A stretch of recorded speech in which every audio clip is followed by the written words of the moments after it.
Dear student अस्सलाम वालेकुम। यकीनन आप लोग ठीक होंगे। और हमने लास्ट लेक्चर के अंदर डिस्कस किया था मसल्स और उसकी टाइप्स को। देखिए, हमने मसल्स को डिस्कस किया था कि मसल्स कौन से होते हैं, जिसमें हमने स्मूथ मसल्स, कार्डियक मसल्स और स्केलेटल मसल्स को हमने डिस्कस किया था। उसकी टाइप को डिस्कस किया था कि वॉलंटरी कौन से होती हैं और इनवॉलंटरी कौन से होती हैं। आज जो हमारा लेक्चर है वो है स्ट्रक्चर ऑफ स्केलेटल मसल्स।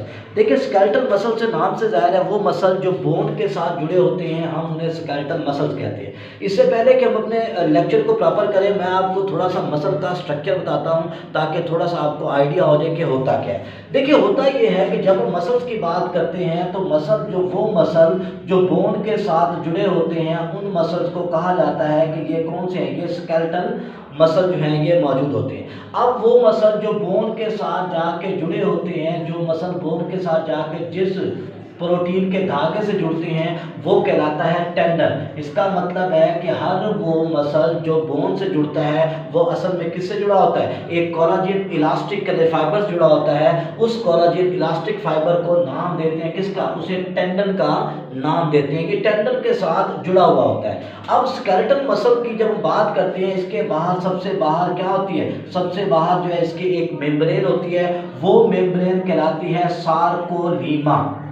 इसका मतलब है मसल के गिर्द जो मेम्ब्रेन मौजूद है उसे क्या कहेंगे, सार्कोलीमा कहेंगे। फिर इसके अंदर भरा होता है सारा का सारा फ्लूइड। वो फ्लूइड जो साइटोप्लाज्म जैसा होता है उसे कहा जाता है सार्कोप्लाज्म।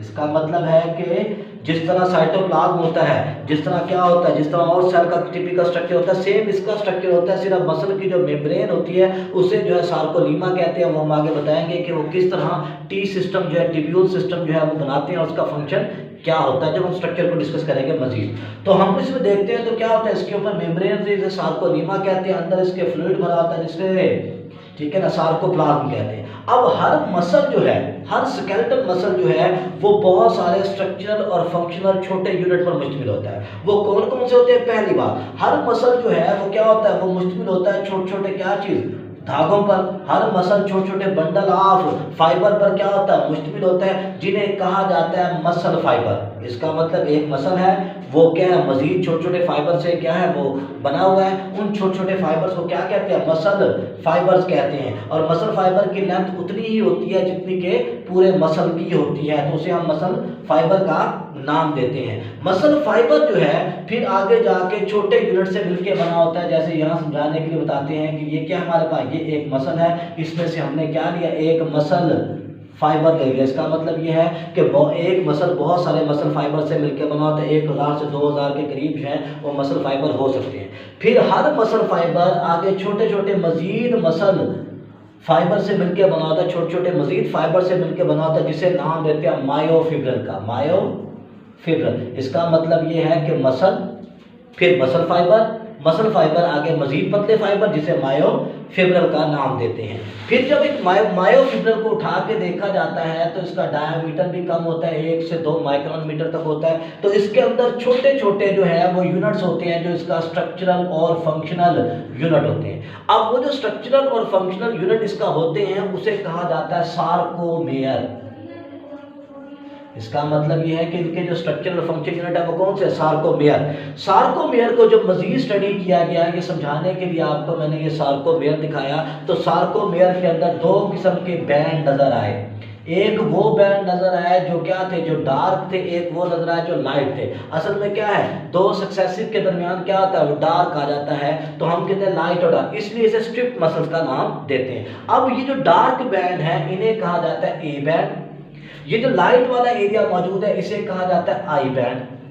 फिर ये जो ए बैंड मौजूद होता है, जब इस ए बैंड को देखा गया, ये समझाने के लिए आपको ए बैंड मैंने दिखाया, जब ए बैंड को देखा गया तो एक लाइन जो है वो क्या कर रही है, वो इसको 2 हिस्सों में डिवाइड कर रही है, जो लेस डार्कर है, तो उस लाइन को कहते हैं एच लाइन। तो इसका मतलब एच लाइन जो है वो ए बैंड को दरमियान में से क्या कर रही है, वो एक 2 हिस्सों में तकसीम करी, जो लेस के तरीके क्या डेंसर है, लेस डेंसर की वजह से उसे फिर जो है वो नाम दिया गया किसका, उसे नाम दिया गया ये एच बैंड का नाम दिया गया।